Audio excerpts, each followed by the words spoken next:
அதாங்க கண்டோலா போய் முடிகிற இடம் ஃபஸ்ட்டு ஃபேஸ்.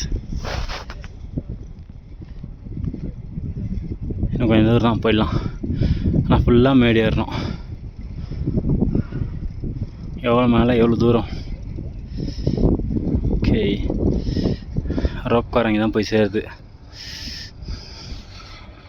சூரியன் மறைச்ச மரம்.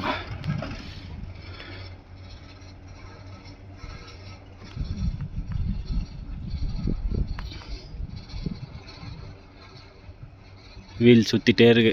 டக்குன்னு ஒன்று போகுது.